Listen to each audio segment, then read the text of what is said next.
Karena Gus Yusuf itu dari sisi ujung-ujungnya itu bisa sampai Sultan Agung, insya Allah. Iya, iya, iya, Ya, iya. karena beliau juga zuriyah atau keturunan dari Mbaya Dalhar, Gunung Pring. Oh, oke, Saya nggak kenal ya. Waliullah Mbaya Dalhar. Iya, iya. Itu Ini, kalau pengalaman beliau dari santri Tulen, beliau itu kan mondok sampai lulus di Lirboyo. oh, berarti Lirboyo ini. Ini produk alumni pesantren. Lirboyo, salah satunya. Betul. Oh, berarti ini ketua-ketua PCNU Lirboyo ini harus jadi choice nih. Nah, Gimana menurut Anda? Apakah Gus Yusuf menurut Anda layak memimpin PBNU di abad kedua ini? Dan apakah Anda ada harapan besar bahwa Gus Yusuf agar terpilih? Tulis komentarnya.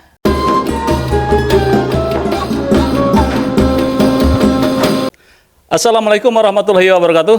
Waalaikumsalam warahmatullahi wabarakatuh. Pemirsa, perhelatan Muktamar NU ke-35 semakin panas. Ya, Nah, ini dahsyat ini.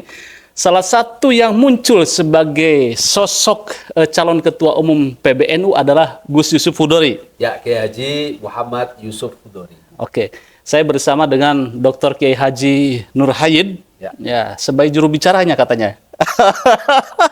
Saya mengenal beliau. Oh, gitu ya. Jadi, agar warga Nahdliyin di seluruh tanah air, bahkan di seluruh dunia, lebih kenal dengan siapa sih sosok Gus Yusuf. Oh, oke. Agar kita ini tidak memilih Heeh. pemimpin yang tidak kita kenal. Mm-mm. Agar kita betul-betul ketika memilih dari hati nurani. Bukan memilih kucing dalam karung. Ya, Nah, oke. bahasa Pak Yusuf Mars, kucing dalam karung. Padahal kita nggak sedang memilih kucing ini. Kita memilih calon ketua umum, pengurus besar Nahdlatul Ulama yang nanti akan membawa amanah 100 juta warga NU seluruh dunia. Oke, ini menarik pemirsa bahwa perhelatan ini pasti yang terakbar, Ya. yang terbesar karena NU memasuki abad kedua. Betul sekali. Jadi sosok ketua umum PBNU menghadapi abad kedua jangan yang kaleng-kaleng.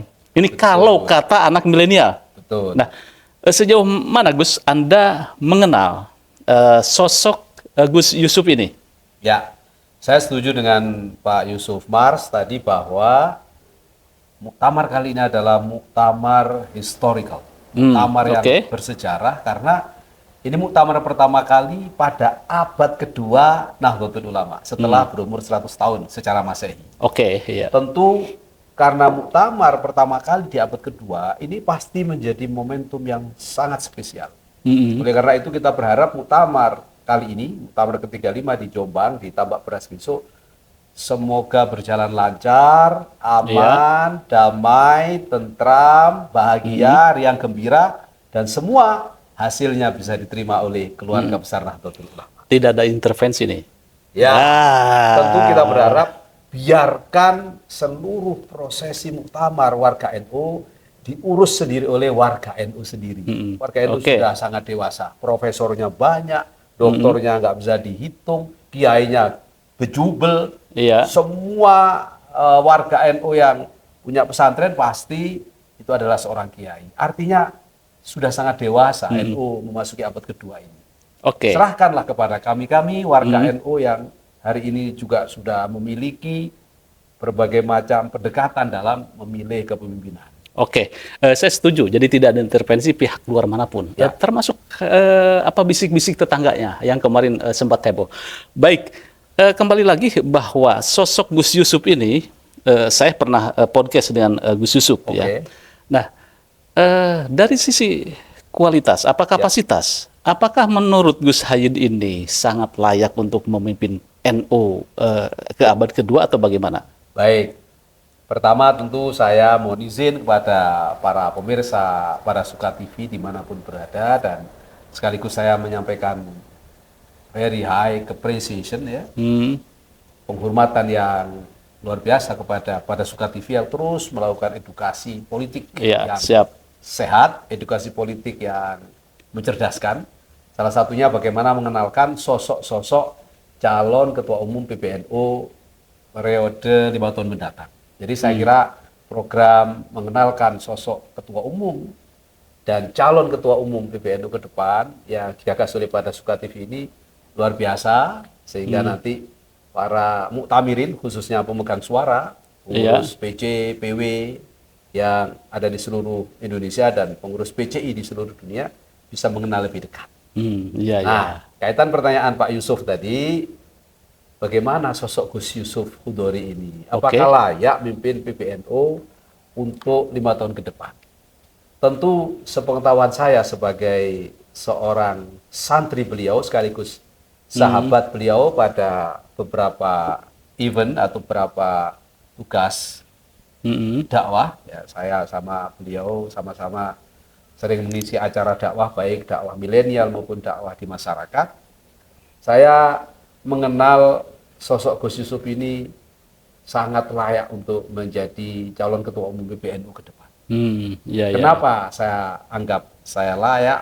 Kenapa saya anggap sangat mantap dan mumpuni? Karena perjalanan panjang beliau dalam belajar menempa dirinya sekaligus belajar mengelola organisasi serta belajar untuk mengayomi. Nah, perjalanan panjang ini tentu menjadi track record yang harus dikenalkan kepada masyarakat, Pak Yusuf. Iya, iya. Beliau itu kalau dari sisi nasabnya jelas Al-Karim Ibnul Karim.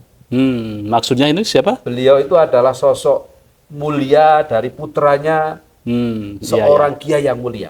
Jadi bahasa Arabnya atau bahasa pesantrennya, Bahasa NU-nya ya. sosok mulia itu ya Al-Karim Ibnul Karim Ibnul Karim. Iya, Jadi abahnya beliau seorang waliullah besar, pendiri Pondok Pesantren Tegal Rejo Magelang, yang sangat dikenal ahli tirakat dan salah satu kader terbaik NU, Kiai Haji Abdurrahman Wahid atau Gus Dur pernah mondok pada abahnya Gus Yusuf Hudori. Ya, ini menarik ini kan. Ini tentu kan tidak kaleng-kaleng. Jadi beliau putra dari Mbah Yai Hudori. Iya, iya, iya. Yang mana Mbah Yai Hudori adalah santri dari Hadratus Syekh Basim Asari. Oh, iya. Jadi Mbah Yai Hudori itu iya. santri kinasih bersama santri-santri kinasih lainnya Mbah Hasim yang setelah selesai dari Tebuireng ditugaskan untuk syiar Ahlus Sunnah wal Jamaah, salah satunya di wilayah Magelang dan sekitarnya, yang alhamdulillah punya kedekatan khusus dengan keluarga besar Mbah Hasim. Saya mendapat kisah ini langsung dari Gus Yusuf dan beberapa keluarga beliau.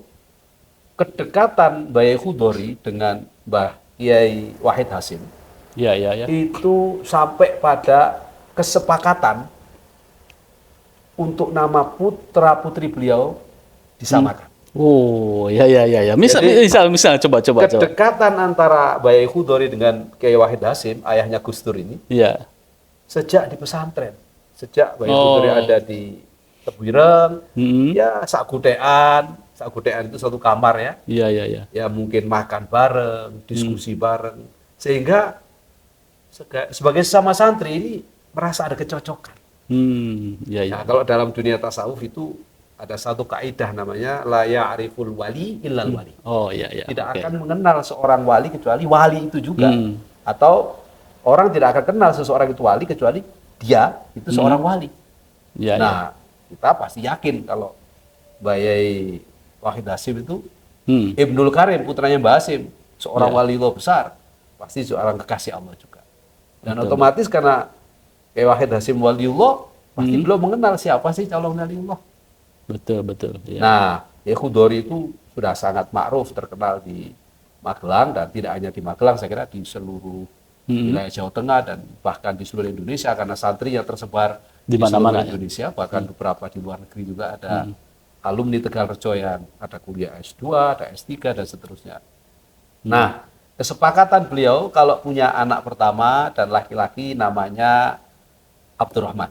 Nah, ya. Oke. Alhamdulillah ketika betul-betul beliau sudah lulus dari pesantren Tebuireng dan kembali ke masyarakatnya, Mbah Yai Wahid Hasim punya putra pertama namanya Gus Dur.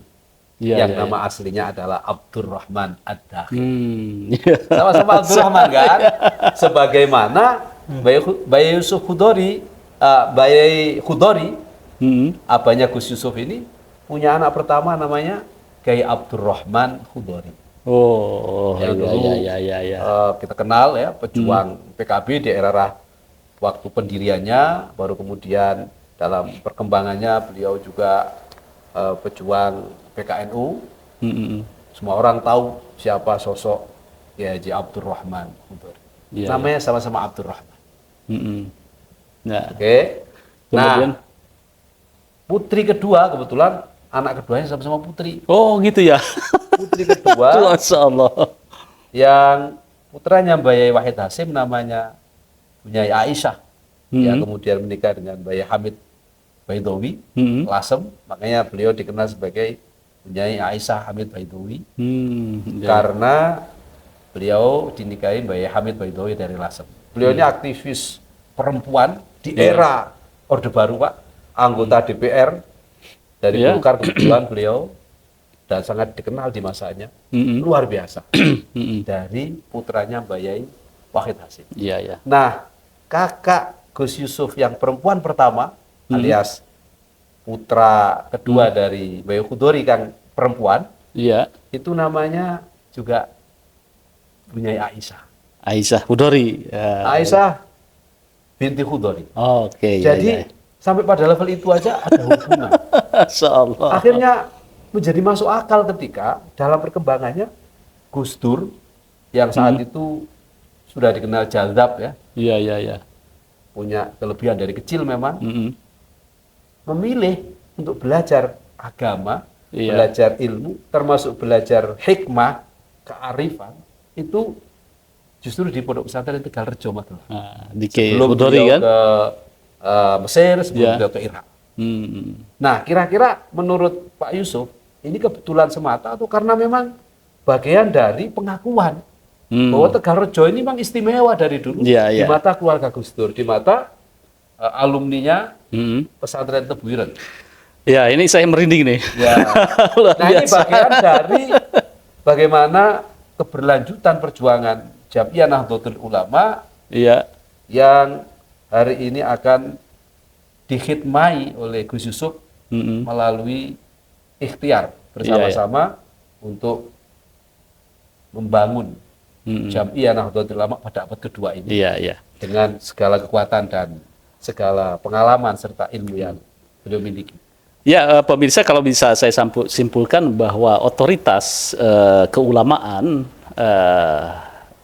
Kiai Yusuf Khudori atau Gus Yusuf ini memiliki sanad yang kuat, kemudian juga tidak diragukan lagi dari silsilah, kemudian juga tentang keilmuannya. Artinya otoritas adalah mutlak bagi seorang calon ketua umum PBNU. Ya. Kecuali Yusuf Maras nanti gituan ya mencalonkan. Nah, itu harus dilihat nih. Ini Harus apa nih sertifikasi kalau Pak sertifikasi. Yusuf Maras Tetapi ada klausalnya. Mbak Wahab itu apa? Jurnalis. Jadi ada masuk saya. Oh iya, masuk itu. Berarti masih berpeluang. Masih berpeluang. Pada masanya. Oke, tentang sanad, bahwa nasab berarti bibit bebet bobot lah itu. Ya, Kalau dari bebet bobotnya sudah clear lah. Sudah clear itu. Bibitnya ini Al-Karim, Ibnul Karim, Ibnul Karim. Iya. Ya. Karena Gus Yusuf itu dari sisi ujung-ujungnya itu bisa sampai Sultan Agung, insya Allah. Iya, iya, iya. Ya, karena beliau juga zuriyah atau keturunan dari Mbah Yai Dalhar, Gunung Pring. Oh, Saya nggak kenal Waliullah Mbah Yai Dalhar. Iya, iya. Itu kalau Pak Yusuf dan teman-teman sowan ke Gunung Pring, biasanya ke makamnya situ Mbah kan? Yai Dalhar, itu ada silsilah. Siapa sih Mbah Yai Dalhar itu? Itu silsilah Mbah Yai Dalhar itu kalau diruntut sampai Sultan Agung Mataram, Bos. Oke, iya, iya. Tapi kan beliau nggak pernah mengaku-ngaku seperti itu, karena bagi santri kayak beliau dan tentu kita diajari orang tua kita semua, nggak usah ngakulah kamu anaknya siapa, yang penting tunjukkan saja kualitas kamu. Tapi tidak, itu tentang nasab itu penting itu. Iya, tapi nggak usah ngaku. Oh, tetapi Itu sudah diakui. dan harus ada, karena nasab itu memang satu tata cara dalam Islam menjaga agar tidak bercampur atau tidak menjadi problematik di kemudian hari. Karena belakangan kita pernah punya problem soal nasab. Oh, soal nasab. Ya kan? Okay. Nah, tetapi dalam tradisi NU tidak perlu kita ngaku-ngaku, tidak perlu kita mengklaim nasab itu dengan berlebihan. Mengglorifikasi kan? Mengglorifikasi dengan berlebihan. Cukuplah kata Gus Bahak, kamu jangan ngaku anaknya kiai kalau kamu nggak alim. Kasihan bahmu, Iya. kasihan orang tuamu. Kamu ngaku bah saya alim, orang tua saya alim, tapi kamu goblok nggak bisa ngaji. Yang mending nggak usah ngaku kalau anaknya kiai. Kasihan orang tuamu kata Gus Bahak. Nah, oleh karena itu kita bisa mengukur lah sejauh mana kita mengenalkan diri. Tetapi soal nasab itu penting sekali. Sampai urusan menikah saja kita harus melihat nasabnya. Oke. Tungkahul mar'atu li arba'in. Oke. Salah satunya Iya. li nasabiha. Ya, pemirsa, artinya sosok Gus Yusuf ini dari sisi nasab, dari genealogi adalah orang-orang hebat, orang tuanya. Tetapi di dalam kepercayaan orang-orang Jawa atau pada umumnya orang hebat biasanya melahirkan orang hebat. Betul. Nah, semoga ini sosok ini juga bisa tertular, dan kelihatannya Gus Yusuf Hudori juga memiliki bagian-bagian itu ya. Ya. Jadi dasarnya Gus Yusuf itu udah barang bagus, Pak. Karena beliau itu putranya seorang ulama besar. Seorang waliullah, pendiri pesantren sepuh, yang hari ini pesantrennya dengan perkembangan zaman punya santri kurang lebih 15.000, Pak. Iya. Dengan sekian variasi pembelajaran yang ditawarkan, mulai dari yang salaf murni hingga pengembangan pesantren modern. Ya, ada sekolahnya, ada SMP, SMA, SMK, MTS, Aliyah, dan seterusnya, termasuk ada perguruan tinggi. Iya. Hingga yang saya sebut super modern, Pak Yusuf. Ada pesantrennya Gus Yusuf itu yang bernama Swiss. Subhanul Watan Islamic Integrated School. Oh, oke. International Integrated School. Oh, jadi di Magelang juga di situ kan ya? Di Magelang tepat berada di depan Taruna Nusantara. Iya. Dan tidak banyak tokoh-tokoh NU yang basisnya pesantren yang berpikir seperti Gus Yusuf. Bagaimana menyiapkan sekolah yang levelnya itu seperti Taruna Nusantara, yang lulusannya nanti bisa bersaing, lebih siap di dunia yang global tidak sekedar isu keagamaan, tapi dunia global yang challenging. Saya sempat wawancara juga dengan Gus Yusuf Hudori ini, dan jadi bagaimana dia mengintegrasikan atau mengkonvergensikan antara pendidikan Islam, salaf, kemudian bagaimana mengintegrasikan dengan pendidikan modern. Nah, ini saya kira menjadi sebuah tantangan besar dan menjadi PR besar Nahdlatul Ulama di abad kedua, sehingga pendidikan ini bisa relevan dan bisa bersaing itu. Sejauh yang Anda ketahui ke Magelang itu bagaimana ini? Jadi begini, pengalaman beliau dari santri tulen. Beliau itu kan mondok sampai lulus di Lirboyo. Oh, berarti Lirboyo ini? Ini produk alumni pesantren. Lirboyo, salah satunya? Betul. Oh, berarti ini ketua-ketua PCNU Lirboyo ini harus jadi choice nih? Nah, ketua-ketua PCNU yang alumni Lirboyo saya kira sudah kenal beliau semua. Oh, oke. Beliau juga rutin ketika ada acara bulanan di Lirboyo, ngaji sama Mbak Yaywar, termasuk ngaji hikam, ngaji selapanan, dan seterusnya. Beliau insya Allah menyediakan waktu atau hadir, alias terbangunlah sudah. Di Himasal itu insya Allah kenal sudah, karena memang ya namanya santri, walaupun sudah lulus jadi orang hebat sehebat apapun ya tetap santri, Pak. Betul. Nah, itu bedanya santri dengan yang tidak santri. Nah, dari sisi genealogi keilmuan, beliau itu alumni Lirboyo.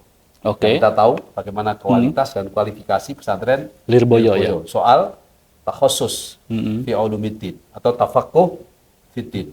Clear lah. Cocok kita bisa, jaringan kuat, merakyat, mengayomi, dan seterusnya. Makanya tidak heran kalau Gus Yusuf suruh ceramah kepada kalangan muda, diterima, masuk gitu kan ya. Websitenya YouTube-nya gitu kan ya. Subscribe-nya itu ratusan ribu. Kemudian Instagram-nya bisa dilihat ratusan ribu. Dan beliau juga punya media-media dakwah yang progresif. Radio katanya juga ya. Termasuk radio. Iya. Selain channel TV, tapi basisnya dengan YouTube kayak Pak Yusuf punya. Oke. Jadi di antara para santri yang menjadi pengasuh pesantren besar yang mengembangkan pola dakwah konvergen, salah satunya Gus Yusuf. Dan ini saya kira sangat tepat untuk bagaimana mengawal dakwah NU ke depan dengan tantangan Gen Z, Oke, tantangan generasi Alpha. Kenapa? Karena Gen Z, generasi Alpha itu kan pendekatan dakwahnya tidak bisa seperti era kita, Pak, era kolonial, era kolonial ya, dan era apa namanya bumi boomer ya. Iya, iya. Tapi perlu terobosan baru yang lebih bisa diterima oleh kalangan muda ini. Nah, Gus Yusuf sudah menjalankan. Oke, iya. Nah, yang kedua, kaitan dengan pertanyaan Pak Yusuf tadi, dengan pola yang dibangun Gus Yusuf untuk melakukan transformasi pesantren dari Tegalrejo Magelang yang salaf murni, ya, yang betul-betul tafakuh fiddin, tapi di era kepemimpinan beliau tentu dengan para masyayikh di Tegalrejo, beliau mengembangkan pesantren Subhanul Waton sebagai pilihan bagi yang mau memondokkan di Tegalrejo, ingin ngalap barokahnya Mbah Khudori, waliullah, tetapi tidak hanya mondok murid, tapi ada yang ingin sekolah SMP, SMA, SMK. Maka Gus Yusuf tidak mengubah pondok pesantren Api Tegalrejo itu dengan menambahi sekolah di sana, tetapi beliau membuat pengembangan Tegalrejo atau pengembangan Api di Tegalrejo itu dengan layanan pendidikan lainnya. Ada Subhanul Waton 1, ada Subhanul Waton 2, selain ada Swiss tadi. Dan dengan begitu santrinya makin bertambah. Karena yang ingin mondok murni tetap bisa mondok murni dengan salafnya, karena keberkahan Mbak Yai Khudori. Tapi yang ingin anaknya sambil mondok dapat berkah ada juga di situ sambil sekolah, ada juga di situ bisa melanjutkan kuliah, ada juga sampai perguruan tinggi. Nah, pola pemahaman beliau dalam melakukan transformasi ini kan layak untuk diduplikasi, layak untuk dikembangkan, tidak hanya oleh pesantren beliau, tapi oleh pesantren-pesantren di bawah Robito Ma'ahid Islamiyah, di bawah RRI, yang memang sudah layak untuk mengembangkan diri pesantrennya dari sekedar menjadi pesantren salaf murni. Gus Yusuf bisa berbagi cerita, bisa melakukan asistensi untuk sukses story-nya. Jadi ketika berbicara nanti pondok pesantren bahwa transformasi pesantren, Gus Yusuf sudah melakukan. Sudah menjalankan, tidak lagi ide, tidak lagi visi misi, tidak lagi membayangkan. Tinggal caranya begini. Kalau modalnya segini berarti caranya begini. Kalau ini sudah sampai pada level ini, bikin ini. Tinggal duplikasi. Dan itu yang menurut saya kelebihan tersendiri dari Gus Yusuf untuk kita beri kesempatan memimpin PBNU. Jam'iyah Nahdlatul Ulama. Baik, ada lagi bahwa Gus Yusuf itu juga concern terhadap masalah ekonomi umat. Betul. Katanya ada BPR gitu. Ada BPRS. Terus kemudian ada lagi itu namanya itu rumah sakit ya. Rumah sakit katanya ada. Ada rumah sakit. Rumah sakit. Betul. Artinya sebetulnya konsep-konsep yang seperti ini dibutuhkan oleh Ketua Umum PBNU ke depan yang punya visi ke depan tidak hanya keagamaan tetapi integrated terhadap kebutuhan umat. Layanan umat, betul. Jadi sebelum saya jawab pertanyaan kedua, saya ingin lanjutin tadi bagaimana konsep transformasi pesantren beliau itu betul-betul diterapkan. Misalnya bagaimana menjaga pesantren itu produktif. Beliau belajar betul tentang waste management, pengelolaan sampah. Sampai beliau ditunjuk oleh P3M, koordinator pengelolaan sampah pesantren agar menjadi lebih produktif. Ya, ada yang menjadi alat tanam, media tanam baru, kompos, magot, dan seterusnya. Beliau belajar. Beliau juga punya satu lahan di pesantrennya beliau untuk anak-anak yang nggak sekolah ini, yang salaf, yang 6.000-7.000 ini santrinya. Selain mereka belajar tafakuh fiddin, belajar agama, belajar nahwu, sorof, belajar tasawuf, belajar fikih, kemudian belajar mantek, balaghah dan seterusnya. Beliau juga menyediakan tempat pelatihan berbasis pertanian, berbasis keterampilan teknik. Ada yang otomotif, ada yang jahit, tapi tidak hanya menjahit, tapi fashionnya.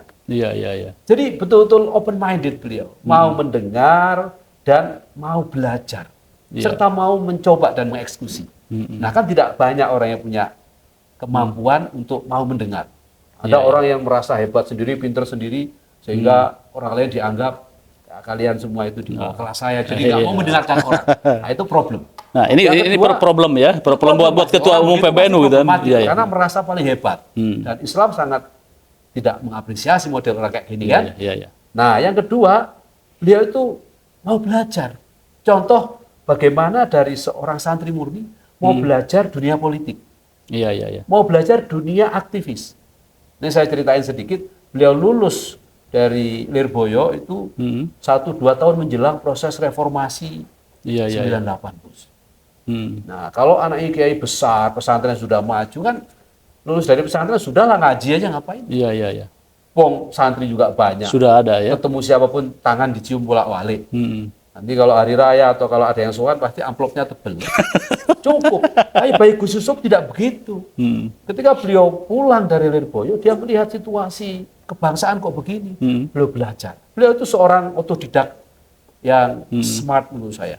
Pembelajar yang kreatif tapi sekaligus Iya. cerdas. Dilihat situasinya, oh begini ya. Beliau bertanya kepada sekitarnya, oh begini. Oh kalau begitu kita mau reformasi ini. Beliau kumpul sama aktivis-aktivis PMII, Dan ikut ya? GMNI, dan seterusnya. Ikut ya? Lah beliau malah jadi pemimpinnya, Bos. Pemimpin demo. Padahal beliau nggak kuliah. Iya, iya, iya. Tapi ya karena memang satu, Magelang itu kan titiknya ada di tengah-tengah antara Jogja sama Semarang. Iya, iya, iya. Aktivis PMII, Ya, ngumpul di situ di Solo kemudian gitu kan ya. aktivis GMNI, aktivis HMI dan seterusnya, Hmm. itu salah satu komunikatornya adalah Gus Yusuf. Gus Yusuf. Ya, tentu punya simpul, Jogja punya simpul, Semarang punya simpul, ya, Solo. Surabaya punya simpul. Untuk wilayah Jawa Tengah, Gus Yusuf salah satu simpulnya Iya, dari kalangan kelompok gerakan sosial atau gerakan massa. Iya. Banyak tokoh-tokoh aktivis PMI di era itu yang bersinggungan sama Gus Yusuf. Sampai ketika reformasi 98 terjadi, DIR Hmm. kan tahu kita Iya, di iya. Jakarta. Betul, betul. Iya, iya. Ya, di Jakarta menjadi kerusuhan besar. Ada satu etnis yang menjadi sasaran tembak dari para perusuh ini. Hmm. Na'udzubillah ya, semoga bangsa kita dijaga dari kerusuhan seperti itu lagi. Iya. Dan itu merata tidak hanya di Jakarta, tapi di Surabaya, Solo gitu kan ya. di Solo, Iya. di Jogja, kemudian di luar Jawa. Hmm. Termasuk ancaman itu terjadi pula di Magelang. Magelang. Ya. Apa yang dilakukan oleh Gus Yusuf saat itu? Beliau dengan jaringan masanya yang sudah terbentuk karena sudah terjalin komunikasi dengan para aktivis ini sejak Iya. 2-3 tahun sebelum reformasi, setelah keluar atau lulus dari Lirboyo, beliau ajak aktivis-aktivis pro demokrasi yang memang yang dikaji adalah gerakannya Gus Dur, Pak. Iya, Ilmunya Gus Dur, belajar betul dari cara Gus Dur mengelola kebangsaan ini. Hmm. Nah, beliau bersama aktivis pro demokrasi, aktivis kelompok moderat, ya, aktivis kemanusiaan ini untuk memberi warning dan sekaligus memberi pembelaan kepada komunitas yang minoritas ini, yaitu komunitas Cina yang di Magelang, dengan beliau datang ke Kelenteng bersama aktivis ini, pidato dari atas Kelenteng malah, Pak, Hmm. untuk mengatakan saudara-saudara, warga Cina ini bukan musuh kita. Hmm. Ya sama-sama dengan kita, manusia. Hmm. Tidak boleh disakiti. Siapa yang nyakiti, maka berhadapan sama saya. Hmm. Berhadapan sama kami. Hmm. Saat itu masih muda, ada gondrong beliau. Iya, iya. Iya. Dan pasukannya banyak. Ya kan, kalau di Jawa ini kan, kalau Gus itu apalagi agak jantap sedikit, agak mau gaul Iya, iya. dengan preman-preman kan. Betul. Pasti pengikutnya banyak Pengikutnya gitu loh. banyak, oke. Nah, dan beliau sudah dikenal sejak saat itu, Pak. Iya, iya. Sudah dikenal. Ya kalau sudah dikenal di kalangan itu berarti kan dianggap ampuh, Bos. Ya enggak? Oke, Apalagi abahnya Iya, siapa iya. nggak kenal. Dan Betul, memang betul. di Tegalrejo itu pesantrennya sangat dikenal, pesantren ahli tirakat, Bos. Oke. Selain Iya, iya. tafakufidin, tirakatnya Kenceng Tegalrejo itu ada. kenceng dan merawat lagi. Iya, Nggak bisa betul. sembarangan makanan dimakan. Nah, cerita itulah yang membuat nama Gus Yusuf itu dikenal, Pak, di kalangan tidak hanya oleh santri, tidak hanya oleh umat Islam, tidak hanya oleh NU, Pak. Termasuk lintas budaya, lintas agama dikenal oleh kalangan Tionghoa, Pak. Iya, iya, iya. Oke. Tionghoa senior itu kenal siapa namanya Yusuf Hudori itu, Pak. Karena dengan komitmennya beliau bersama aktivis pro demokrasi yang damai saat itu, dengan beliau mengawal reformasi yang tidak anarkis, pidato di Kelenteng, jangan ganggu komunitas ini di Magelang. Yang ganggu komunitas ini berhadapan dengan saya. Oke. Iya. Alhamdulillah, Pak. Aman, ya. Satu-satunya daerah yang Di Jawa relatif Tengah? tidak tersentuh komunitas Cinanya adalah Magelang. Nah, jadi gara-gara beliau pas reformasi 98 itu berada di garis depan untuk melindungi kelompok minoritas atau kaum minoritas dari Tionghoa ini, nama beliau sangat dikenal di komunitas mereka dan harum, Pak. Oke, iya, Artinya iya. apa? Keberterimaan sosok Gus Yusuf ini lintas budaya, Lintas agama, etnis ya, oke. lintas etnis. Ya, baik pemirsa, ini panjang lebar ini Gus Said menceritakan bagaimana sosok Gus Yusuf Hudori sebagai calon Ketua Umum PBNU. Terima kasih pemirsa pada Suara TV. Bagaimana menurut Anda? Apakah Gus Yusuf menurut Anda layak memimpin PBNU di abad kedua ini? Dan apakah Anda ada harapan besar bahwa Gus Yusuf agar terpilih? Tulis komentarnya. Terima kasih Gus Said. Sama-sama, terima Luar kasih, biasa. Nanti Pak kita bincang-bincang kembali. Jangan lupa like, share, subscribe pada Suara TV. Wassalamualaikum warahmatullahi wabarakatuh.